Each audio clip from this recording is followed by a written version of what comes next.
السلام علیکم ورحمۃ اللہ وبرکاتہ۔ میرے محترم بزرگوں اور عزیز ساتھیوں، آج کی اس ویڈیو میں ہم آپ لوگوں کو 6 صفات کے بارے میں بتائیں گے مکمل تفصیل کے ساتھ۔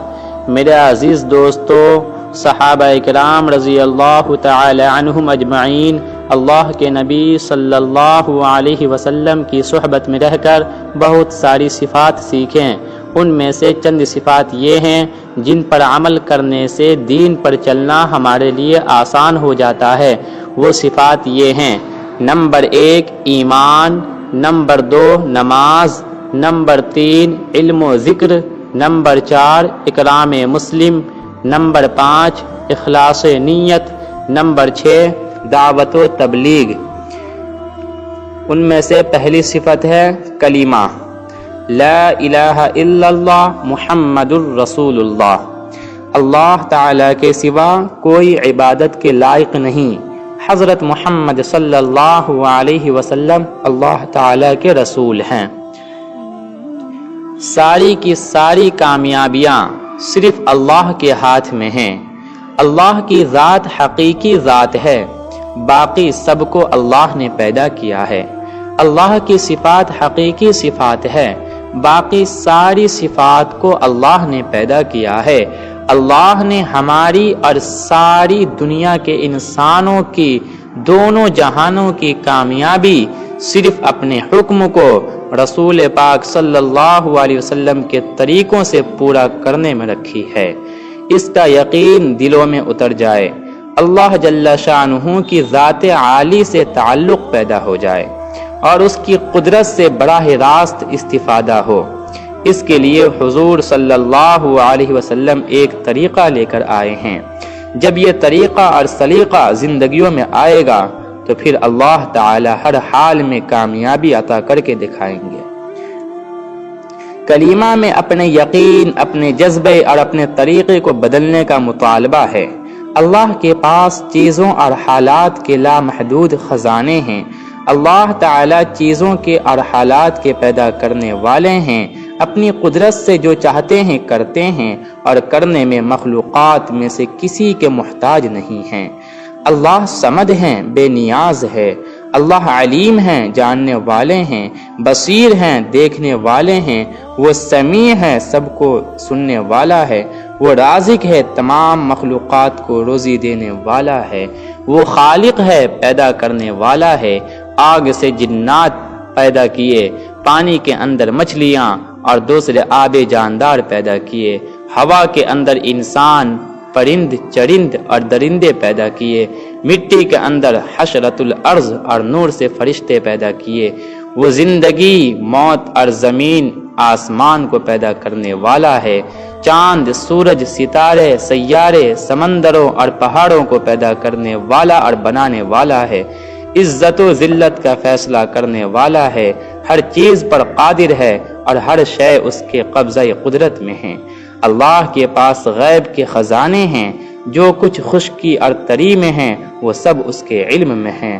کوئی پتا بھی گرتا ہے تو وہ اس کو جانتا ہے۔ کوئی ذرہ یا دانہ زمین کی تاریکیوں میں کہیں گہرائیوں میں پڑا ہے، یا کوئی بھی تر اور خشک چیز ایسی نہیں ہے مگر وہ اس کی روشنی کتاب میں لکھی ہوئی ہے۔ یہاں تک کہ ایک کالی چیونٹی کالی رات میں کالے پتھر کے نیچے چل رہی ہو، وہ اس کے علم میں ہے۔ اس کو دیکھتا ہے، اس کی حرکت کو سنتا ہے، اس کو رزق دیتا ہے۔ اس کے چھوٹے سے دماغ میں جو خیال اور سوچ ہے وہ اس سے بھی باخبر ہے۔ وہ ذات ہے جو پہاڑوں تک کے اوزان اور سمندروں تک کے پیمانے جانتا ہے، اور بارش کے قطروں تک کی تعداد اور درختوں کے پتوں تک کا شمار جانتا ہے۔ رات اپنی تاریکیوں میں جن چیزوں کو چھپا لیتی اور دن جن چیزوں کو روشن کرتا ہے ان کی گنتی جانتا ہے۔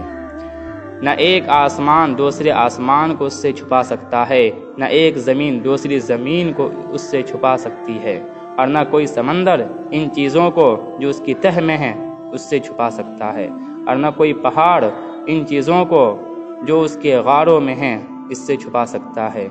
گویا کہ اللہ تعالی ایسی صفات و کمالات والا ہے کہ اگر دنیا کے تمام سمندر سیاہی بن جائیں اور اتنے ہی مزید سمندر بھی سیاہی بن جائیں اور کائنات کے تمام درختوں کے قلمیں بنا لی جائیں اور اللہ تعالیٰ کی تعریف لکھنی شروع کی جائے تو سیاہی ختم ہو جائے گی، لیکن اللہ رب العزت کی تعریف اور صفات ختم نہیں ہو سکتی۔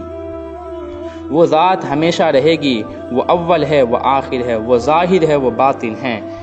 اس کو نہ اونگ ہے نہ نیند آتی ہے، وہ نہ اسے اونگ آتی ہے نہ اسے نیند آتی ہے۔ اللہ تعالیٰ کے سوا جو کچھ بھی ہے وہ اللہ کی مخلوق ہے، بننے اور استعمال ہونے میں اللہ تعالیٰ کی محتاج ہے۔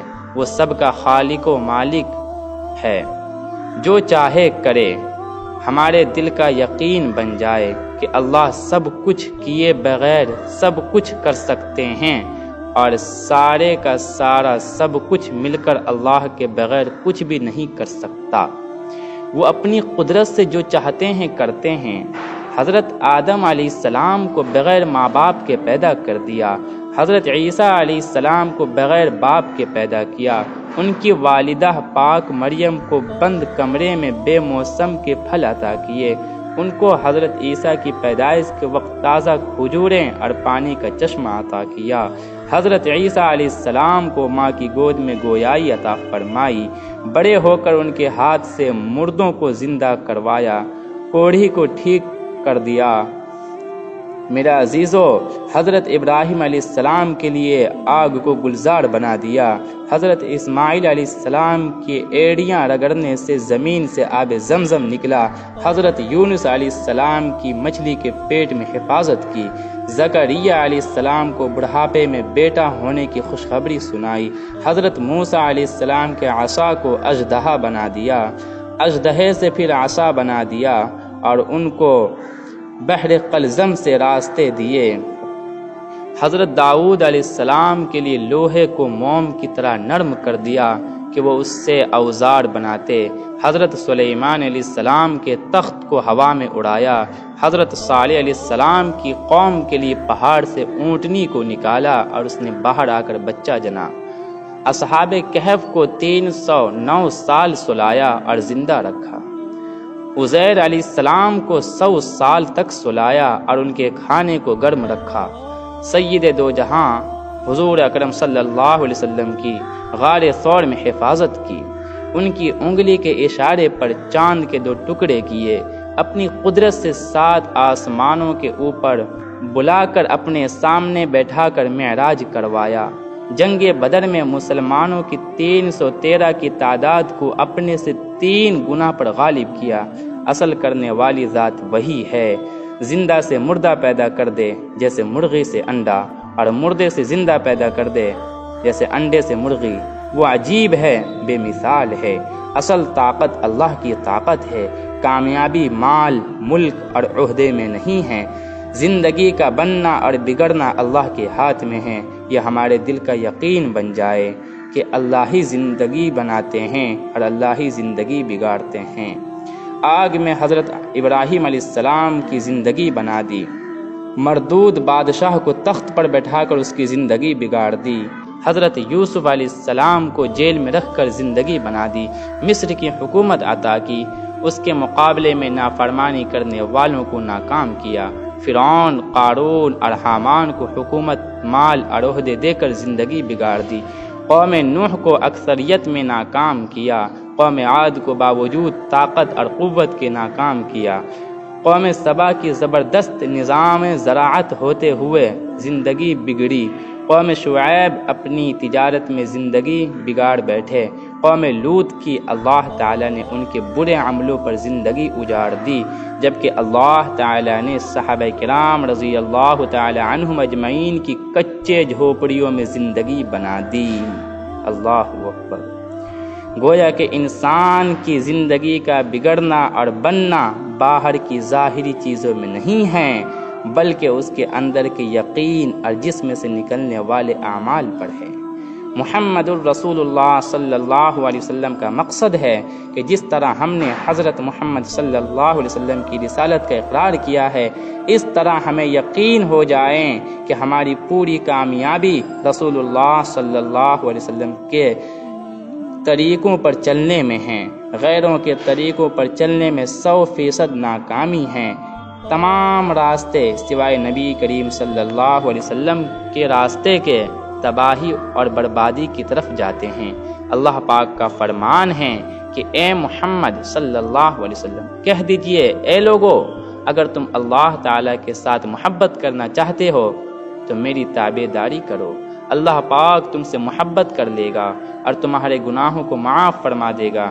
رسول اللہ صلی اللہ علیہ وسلم نے فرمایا، جس کا مفہوم یہ ہے کہ میرے سارے امتی جنت میں داخل ہوں گے مگر جس نے انکار کیا۔ پوچھا گیا، اے اللہ کے رسول صلی اللہ علیہ وسلم، انکار سے کیا مراد ہے؟ فرمایا، جس نے میری تابع داری کی وہ جنت میں داخل ہوگا، اور جس نے میری نافرمانی کی تو اس نے انکار کیا۔ ایک دفعہ رسول اللہ صلی اللہ علیہ وسلم نے فرمایا، جس کا مفہوم ہے کہ تم میں سے اس وقت تک کوئی کامل مومن نہیں ہو سکتا جب تک کہ اس کی خواہش اس دین کے تابع نہ ہو جائے جسے میں لے کر آیا ہوں۔ اللہ رب العزت ہم لوگوں کو کہنے سننے سے زیادہ عمل کی توفیق عطا فرمائے۔ میرے عزیزوں اور پیارے دوستو، نماز کے بارے میں انشاءاللہ اگلی ویڈیو میں آپ لوگوں کو بتائیں گے۔